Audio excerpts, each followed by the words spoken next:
Hello बच्चों, let's read the question. The question says a stationary helium plus ion emitted a photon corresponding to the first line of the Lyman series.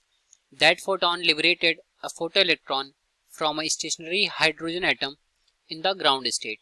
Find the velocity of the photoelectron. So question में बोल रहा है कि जो stationery helium ion है वो एक photon को इमिट कर रहा है और ये फोटोन का इमिशन कहाँ से हो रहा है? लाइमन सीरीज से हो रहा है. ठीक है, first line of Lyman series.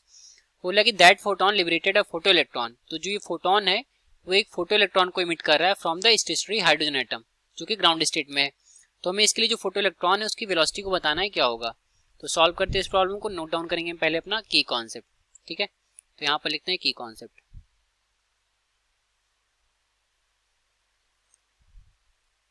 सो जो एनर्जी ऑफ फोटोन होता है उसका फार्मूला देखते हैं जिसको हम रेडबर फार्मूला भी बोलते हैं. ठीक है, लिखते हैं इसको. Energy of photon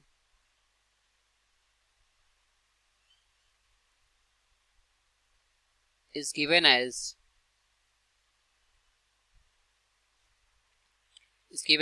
delta E is equal to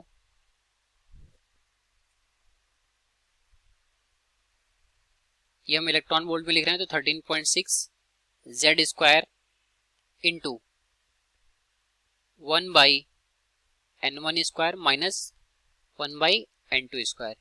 ठीक है, हमारा N1 N2 क्या है? लाइमन सीरीज के लिए. तो ये उसके स्टेट्स को दिखा रहा है कि एमिशन हमारा किस स्टेट से किस स्टेट में हो रहा है. ठीक है, N1 हमारा यहाँ पर हो गया इनिशियल स्टेट, N2 हमारा हो गया फाइनल स्टेट, Z हमारा एटॉमिक नंबर हो गया, डेल्टा हमारी एनर्जी ऑफ द फोटोन हो गई. तो क्वेश्चन में यहाँ पर बोला है लाइमन सीरीज के लिए हमें बताना है. तो लाइमन सीरीज के लिए जो N1 की वैल्यू होती है वो 1 होती है और N2 की वैल्यू होती है 2.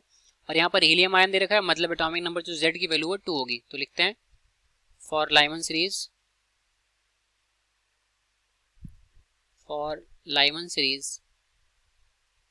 N1 इज इक्वल टू 1 और N2 इज इक्वल टू कितना हो जाएगा? 2 हो जाएगा. ठीक है, and for He positive ion जो Z की वैल्यू है वो कितनी है? 2 होगी. तो यहां से हम क्या निकालेंगे? इसकी एनर्जी को निकालेंगे. Therefore delta E is equal to हो जाएगा हमारा 13.6 इंटू 2 का स्क्वायर इंटू 1 बाई 1 का स्क्वायर माइनस 1 बाई 2 का स्क्वायर. ठीक है, इसको सिंप्लीफाई करते हैं तो ये हो जाएगा 13.6 इंटू 4 और ब्रैकेट में ये हो जाएगा हमारा 4 माइनस 1, ये हो जाएगा 3 डिवाइडेड बाई 4. ठीक है, 4 से 4 कैंसिल होगा और 13.6 का मल्टीप्लाई होगा 3 में. तो जो वैल्यू निकल करके आएगी वो आ जाएगी 40.8 इलेक्ट्रॉन वोल्ट. ठीक है, हमारा एनर्जी आ गया. अब हम काइनेटिक एनर्जी ऑफ फोटोन देखते हैं क्या होगा. सो काइनेटिक एनर्जी ऑफ, यहाँ पर फोटो इलेक्ट्रॉन के बारे में बोल रहा है. तो kinetic energy of photo electron.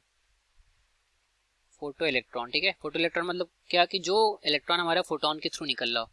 तो काइनेटिक एनर्जी ऑफ जो फोटो इलेक्ट्रॉन होगा वो हो जाएगा हाफ mv स्क्वायर, और ये हाफ mv स्क्वायर होगा ये हमारा होगा इस डेल्टा E और बाइंडिंग एनर्जी ऑफ इलेक्ट्रॉन के बराबर. ठीक है, binding energy that is Eb. ठीक, हीलियम आयन के लिए जो बाइंडिंग एनर्जी होती है 13.6 इलेक्ट्रॉन वोल्ट होती है. तो वैल्यूज हम यहाँ पर पुट करेंगे. डेल्टा E की वैल्यू हो जाएगी यहाँ पर 40.8 electron volt minus 13.6 electron volt. ठीक है, ये हमारा सारा का सारा Eb में हो जाएगा.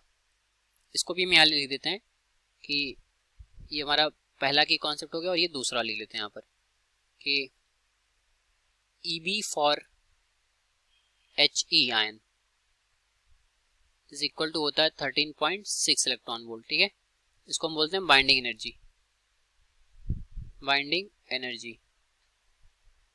ठीक है, तो इसको हम सॉल्व करेंगे तो 40.8 माइनस 13.6 जब इसको करेंगे तो आ जाएगा हमारा 27.2 इलेक्ट्रॉन वोल्ट. हमें V की वैल्यू को निकालना है तो यहाँ से V इज इक्वल टू हो जाएगा 2 divided by m times of 27.2 electron volt. ठीक है, और ये इसका हम स्क्वायर रूट कर देंगे. तो यहाँ पर m क्या है? मास ऑफ इलेक्ट्रॉन है.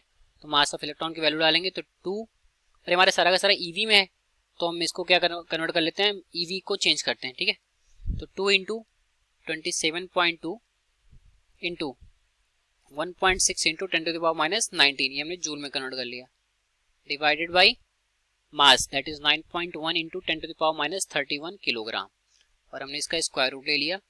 इसको सॉल्व करेंगे तो सॉल्व करने के बाद जो वैल्यू ऑफ द V निकल के आएगा वो आ जाएगा 3.1 into 10 to the power 6 metre पर सेकेंड। तो जो फोटो इलेक्ट्रॉन की स्पीड निकल करके आई, ठीक है, या वेलोसिटी हम बोलते हैं, तो वेलोसिटी जो निकल करके आई वो 3.1 इंटू 10⁶ मीटर पर सेकेंड निकल करके आई। तो ये रहा हमारे इस क्वेश्चन का correct solution. I hope you understood it well. Thank you.